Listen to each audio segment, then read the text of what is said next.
Ang pelikula ay nagbubukas sa panahon ng 800 AD habang ang isang malaking spaceship ay bumabagsak sa Earth. Dumating ito sa gitna ng isang lawa at ang pagtama nito ay nagpatakot sa mga kalapit na hayop.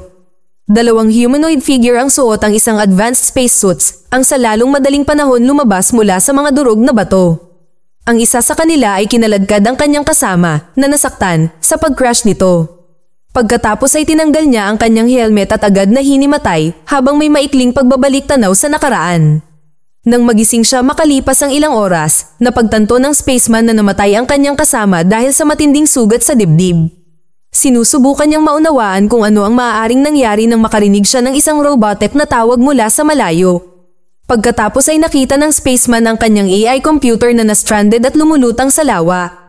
Mabilis niyang kinuha ang makina at inutusan ng computer na i-download ang lahat ng magagamit na data tungkol sa planetang ito. Ang computer pagkatapos ay nagbubukas ng isang protrusion at ang buong data ay inilipat sa spaceman sa pamamagitan ng kanyang mga mata.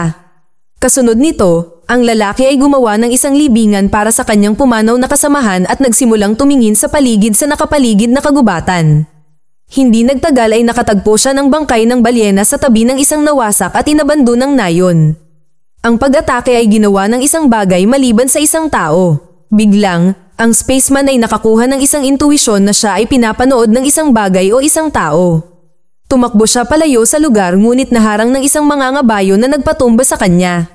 Pagkatapos ay dinala siya bilang hostage sa isang kalapit na nayon ng Viking na napapaligiran ng pader na gawa sa kahoy. Sa gitna ay isang magandang bulwagan kung saan sinasanay ni Haring Hrothgar ang kanyang anak na babae, si Freya, sa sining ng pakikipaglaban sa espada. Sinabi niya sa kanyang ama na hindi siya magpapakasal sa kanyang manliligaw, si Wulfric, isang nagpapanggap sa trono ng hari. Ito ay kapag nagpakita si Wulfric ngunit ang kanyang mayabang na pag-uugali ay nagpaalis lamang kay Freya sa bulwagan. Pagkatapos ay pinag-uusapan ni Hrothgar at Wulfric ang tungkol sa isang mapang wasak na pag-atake na bumagsak sa isang kalapit na nayon. Lumalabas, sinisiyasat ni Wulfric kung ano ang sanhi ng pag-atake nang makaharap niya ang spaceman. Nahuli siya ng Viking ngunit hindi niya iniisip na kabilang siya sa anumang kilalang nayon. Samantala, nakadisplay ang hostage sa harap ng mga taga-nayon na namangha sa kanyang pananamit.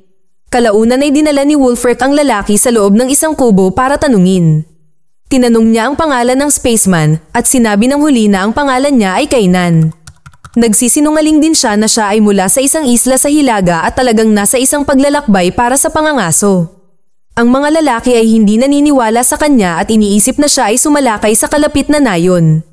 Pagkatapos ay itinali nila si Kainan sa isang kahoy na poste at iniwan siya pansamantala.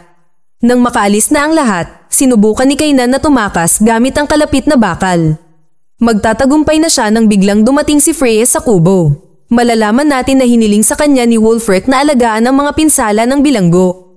Nang gabing iyon, muling nag-usap sina Hrothgar at Wulfric tungkol sa pag-atake sa kalapit na nayon. Nais ng hari na hanapin ng kanyang mga tauhan si Gunnar, ang pinuno ng nawasak na nayon. Gusto niyang linawin na hindi sila ang nagsagawa ng pag-atake. Bumalik sa kubo, tinanong ni Freya si Kainan kung siya ang nag-orkestra sa pag-atake, ngunit mariin niyang itinanggi ito. Habang nag-uusap ang dalawa, nagawa ni Kainan na makalaya at mapatumba si Freya. Tatakas na sana siya ngunit biglang pinatunog ng isang gwardya ang malaking trumpeta na nagpahayag ng pag-atake ng kaaway sa nayon. Lahat ng Viking ay nagmamadaling kumilos, iniisip na si Gunnar ay narito upang maghiganti.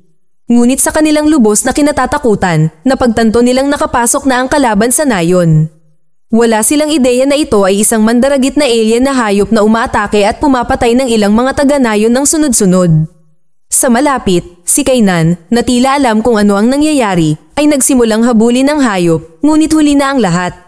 Hinawakan ng misteryosong halimaw ang isang bantay at dinala siya sa gilid ng dingding na gawa sa kahoy. Sumigaw si Kainan, tinawag ang nilalang na Morwen at susundan na sana ito ngunit nahuli na naman siya ng mga Viking. Pagkatapos ay pinagsabihan nila siya at itinali sa isang bato. Ang isang pagod na Kainan ay may mga flashback ng Morwen na umaatake sa kanyang mundo at minamasaker ang kanyang mga tao. Kinabukasan, dinala siya sa malaking bulwagan kung saan naghihintay si Hrothgar. Pinahintulutan ng hari ang estranghero na ipaliwanag ang kanyang panig ng kwento at sinagot ni Kainan na nangangaso siya ng isang hayop na nagngangalang Morwen. Sinalakay nito ang kanyang mga tao at gumamit ng mga nakamamanghang ilaw sa kanyang buntot upang akitin ang kanyang biktima. Ipinagtapat din ni Kainan na hindi niya sinasadyang dinala ang Morwen sa nayong ito. Ngunit, ginambala siya ni Hrothgar at tinutuya ang kahangalan ng buong kwento. Alam ni Kainan na hahabulin ng mga Viking ang anumang umatake kanina at humihingi ng pagkakataon na sumama sa kanila. Di nagtagal pagkatapos nito, ang mga Viking at si Kainan ay binigyan ng kabayo at umalis sa nayon upang hanapin ang halimaw. Isang smith na nagngangalang Boromir ang nag-alok kay Kainan ng alak sa daan ngunit iniluwa ito ng huli. Pagkaraan ng ilang sandali, napansin ni Wulfric ang ilang mga bangkay sa lugar at nagmungkahi na bumuo ng magkakahiwalay na grupo ng ekspedisyon. Mariin itong tinutulan ni Kainan ngunit inutusan ng hari ang kanyang mga tauhan na maghanap sa paligid ng magkapares. Sina Hrothgar at Boromir ay tumungo ng mas malalim sa kagubatan at hindi nagtagal ay nagulat sa isang pinutol na ulo ng kabayo. Ang isa pang magkapares ay nakahanap ng mga nasunog na bangkay sa labas ng isang kuweba at sa halip, nagpasya silang pumasok sa loob. Lumipas ang ilang minuto at ang buong gubat ay umalingaw-ngaw sa nakakatakot na hiyawan mula sa kuweba. Ang lahat ng mga Viking ay mabilis na nagtipon-tipon malapit sa bunganga ng kuweba at sumugod sa loob upang iligtas ang kanilang mga kababayan. Hindi nagtagal ay nakatagpo sila ng isang higanteng oso na nagsimulang umatake sa kanila ng walang katulad na bangis. Isang malaking pakikibaka ang naganap kung saan dalawa pang Viking ang pumanaw.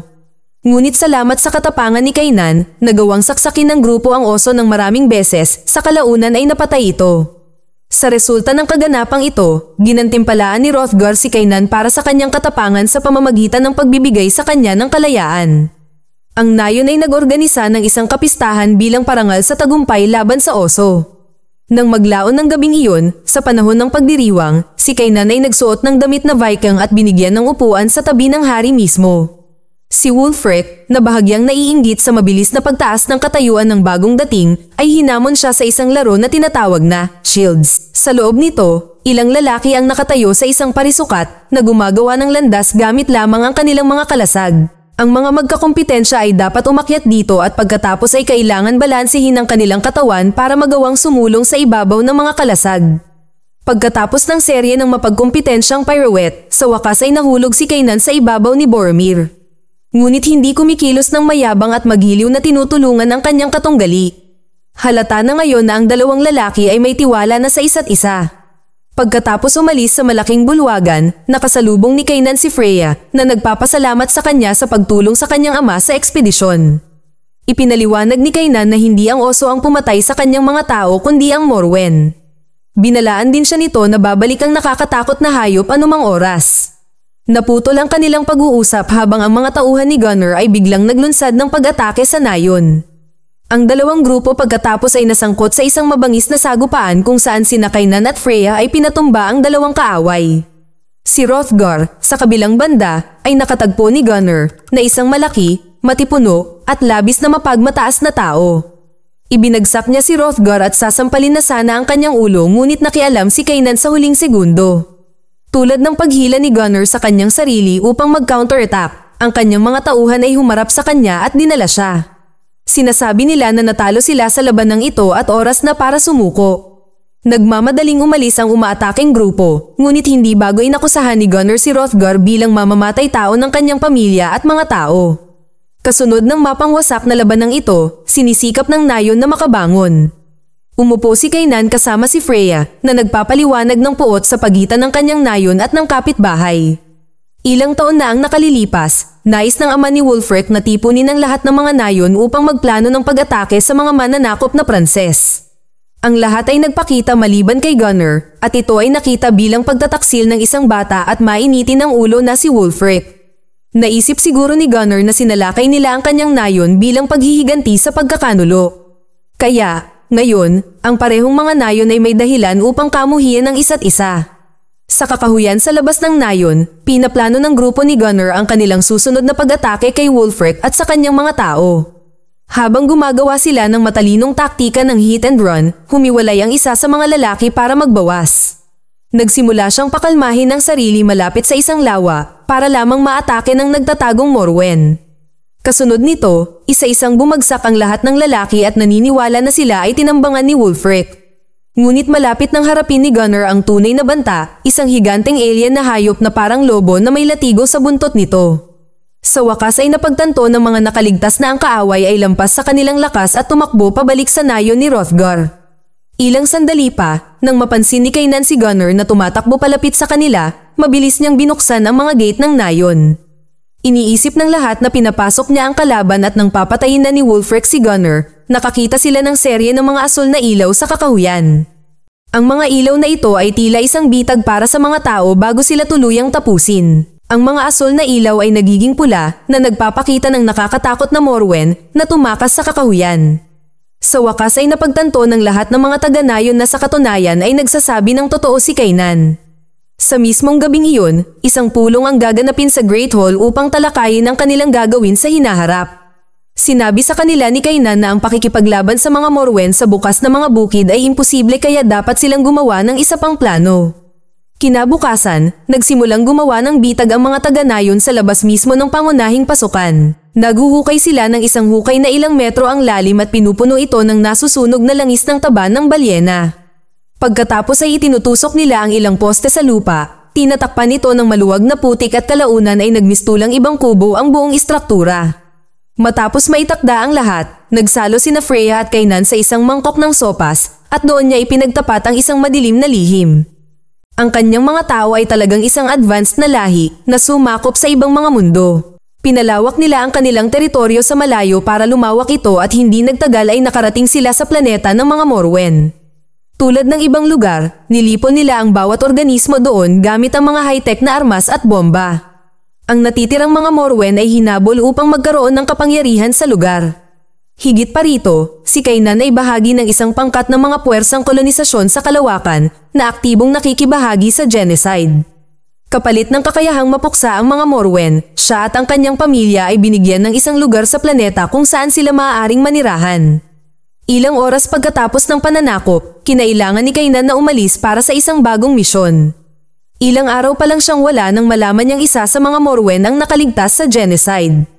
Inubos nito ang kolonya ng kanyang pamilya bago nagtago sa bentilasyon ng kanyang spaceship. Ito ang parehong Morwen na ngayon ay nagdudulot ng lahat ng kalituhan sa nayon sa kasalukuyan. Sinisisi ni Kainan ang kanyang sarili sa pagkakamaling iyon, ngunit sinabi sa kanya ni Freya na hindi siya dapat maging mahigpit sa kanyang sarili.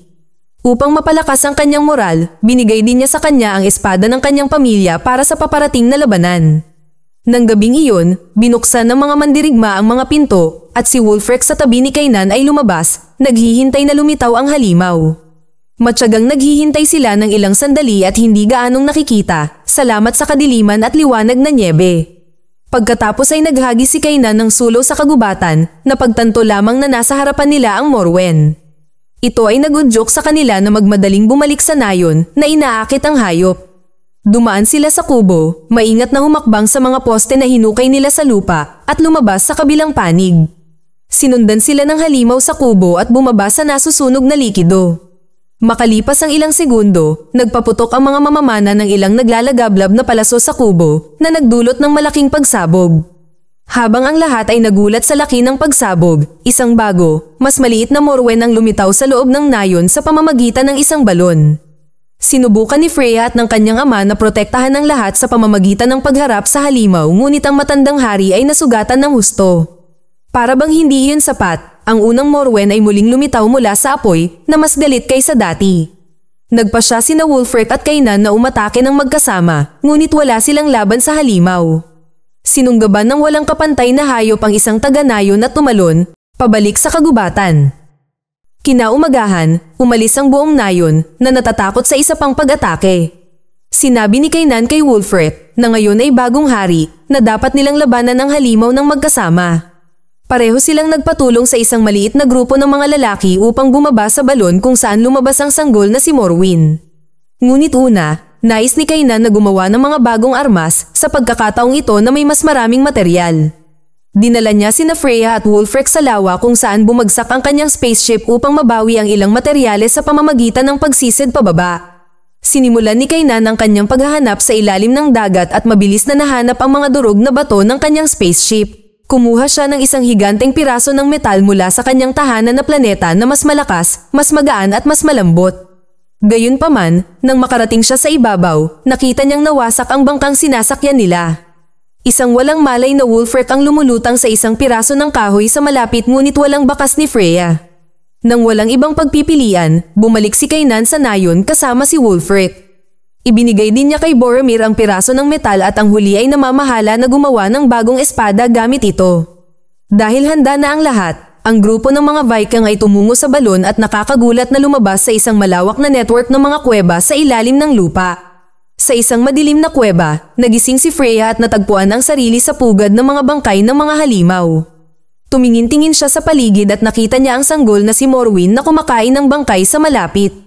Pagkatapos ay ibinaling ng halimaw ang ulo nito ngunit hindi para atakihin siya. Sa halip, tila nakita nito ang presensya ng iba pang nanghihimasok. Sa ibang lugar, habang ang grupo ni Kainan ay sinusubukang sumulong ng palihim, ang sanggol na si Morwyn ay dumating sa lugar.